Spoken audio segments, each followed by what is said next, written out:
नमस्कार दोस्तों, आज की वीडियो में हम आपसे चर्चा करने वाले हैं अगर कोई महिला या दंपति संतान प्राप्ति के लिए कोशिश कर रहे हैं तो क्या वजह हो सकती है कि गर्भाधान में देरी हो रही है। दोस्तों, संतान प्राप्ति एक प्रोसेस है जो कि कई कड़ियों से मिलकर पूरी होती है। अगर इस प्रोसेस में कोई भी कड़ी कमजोर रह जाती है तो ऐसे में गर्भाधान नहीं हो पाता है। अगर गर्भाधान में देरी हो रही है तो उसके क्या क्या कारण हो सकते हैं। गर्भाधान के लिए स्त्री और पुरुष दोनों का मानसिक और शारीरिक रूप से स्वस्थ होना बहुत ज़रूरी है। स्वस्थ होने के कई सारे फैक्टर होते हैं, उन पर चर्चा करेंगे। गर्भाधान के लिए प्रकृति के द्वारा स्त्री की उम्र निर्धारित होती है जिसमें वह सहज ही आसानी से गर्भाधान कर लेती है। उस उम्र का ज्ञान होना भी अति आवश्यक है। सभी विषयों पर चर्चा करेंगे। दोस्तों, वीडियो शुरू करते हैं। दोस्तों, हम आपको बताना चाहेंगे अगर आपने हमारा चैनल सब्सक्राइब नहीं किया तो आप हमारा चैनल सब्सक्राइब कर लीजिए।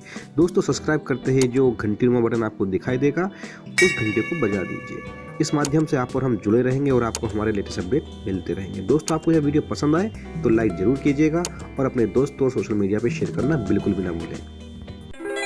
दोस्तों, वीडियो शुरू करने से पहले हम आपको बता दें कि हमारी प्लेलिस्ट जिसका नाम प्रेगनेंसी है उसमें प्रेगनेंसी से संबंधित 100 से अधिक वीडियोस हैं। प्रेगनेंसी से संबंधित और अधिक जानकारी के लिए आप उन वीडियो से रेफरेंस ले सकते हैं। इसका लिंक आपको हमारे इस वीडियो के डिस्क्रिप्शन में मिल जाएगा। संतान प्राप्ति के लिए स्त्री और पुरुष की इच्छा, उनका स्वास्थ्य, उनके शरीर की संतान प्राप्ति की क्षमता आदि सभी का सामंजस्य होना अति आवश्यक है। अगर इनमें से किसी की भी स्थिति कमजोर पड़ जाती है तो ऐसे में संतान प्राप्ति में देरी होने लगती है। ऐसे बहुत से कारण हैं जो गर्भवती होने की संभावनाओं को प्रभावित कर सकते हैं। आइए उन पर चर्चा करते हैं।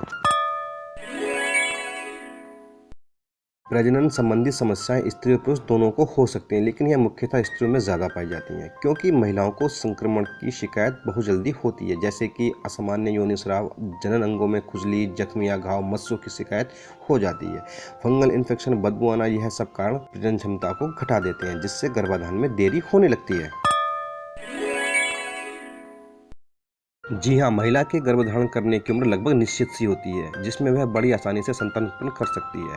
अगर वह उम्र निकल जाए या उस उम्र से पहले गर्भाधान की कोशिश की जाए तो गर्भाधान में समय लग सकता है और ऐसी प्रेगनेंसी रिस्क वाली भी होती है। 20 से लेकर 30 वर्ष तक की उम्र में गर्भाधान बड़ी आसानी से हो जाता है। उसके बाद महिला के गर्भाधान की क्षमता घटने लगती है, गर्भाधान में समय लगता है। 35 के बाद तो डॉक्टर की सलाह के साथ ही गर्भाधान करना चाहिए। आपकी उम्र यदि ज़्यादा है तो गर्भाधान करने में कठिनाई होगी, समय लगेगा।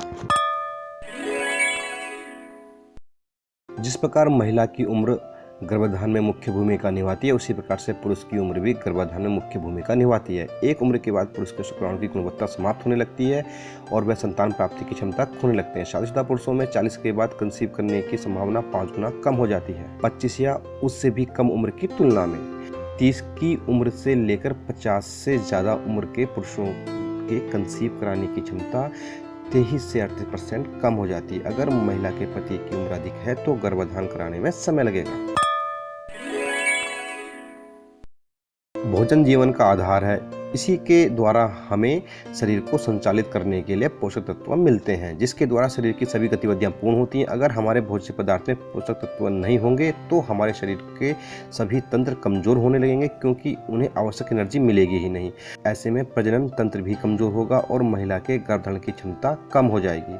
इसी प्रकार पुरुषों में भी अगर पोषक तत्व की कमी हो जाती है तो स्पर्म काउंट कम हो जाता है, पुरुष के संतान पैदा करने की क्षमता पर असर पड़ेगा, गर्भधान करने में कठिनाई होगी, समय लगेगा।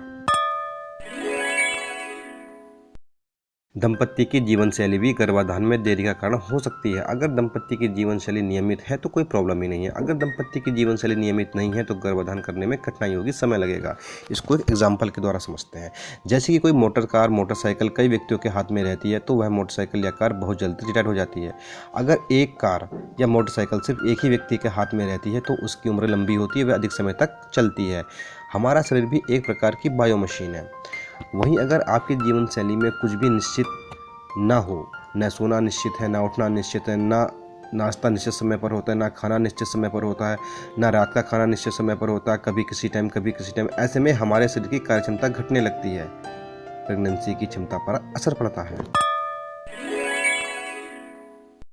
अगर नौकरी इस प्रकार की है कि उसमें अधिक समय देना पड़ता है तो ऐसे में दंपति को संतान प्राप्ति के लिए समय नहीं मिल पाता है। अगर नौकरी में मानसिक तनाव बहुत अधिक रहता है तो मानसिक तनाव के कारण व्यक्ति की कार्य क्षमता पर असर पड़ता है और व्यक्ति बीमार भी रह सकता है। तनाव के कारण पति पत्नी का आपसी सामंजस्य, प्रेम और रिश्ता सब कमज़ोर पड़ने लगते हैं। ऐसे में प्रजनन क्षमता पर भी असर पड़ता है, वह प्रभावित हो सकती है। यह वह स्थिति है जहां दंपति को अत्यधिक सावधानी और समझदारी दिखाने की आवश्यकता होती है। अगर शरीर में किसी भी प्रकार की बीमारी होती है तो उसका असर शरीर के सभी तंत्रों पर, क्रियाओं पर पड़ता है, क्योंकि शरीर के सभी अंग कार्य प्रणाली एक दूसरे पर ही आधारित होती हैं, एक कड़ी के समान कार्य करते हैं। अगर कोई कड़ी कमजोर हो तो शरीर कमजोर हो जाता है। हमारे मस्तिष्क का सारा ध्यान उस बीमारी को दूर करने में होता है। ऐसे में वह प्रेगनेंसी को प्राथमिकता नहीं देता है। शरीर स्वयं प्रेगनेंसी को अवॉइड करता है। प्रेग्नेंट होने में समय लगता है। अगर यह बीमारी प्रजनन तंत्र या गर्भ से संबंधित हो तो महिला प्रेग्नेंट नहीं हो पाती है। प्रेगनेंसी प्राप्त करने के लिए हर दूसरे तीसरे दिन संबंध बनाना आवश्यक होता है। अगर पति पत्नी नियमित रूप से संबंध नहीं बनाते हैं तो ऐसे में प्रेगनेंसी की संभावना कम हो जाती है। तो दोस्तों, यह थे कुछ कारण जिसकी वजह से प्रेगनेंसी में समय लगता है। दोस्तों, इस वीडियो में हमारी ओर से इतना ही। यह वीडियो आपको कैसा लगा आप अपने कमेंट के माध्यम से हमें ज़रूर बताएं।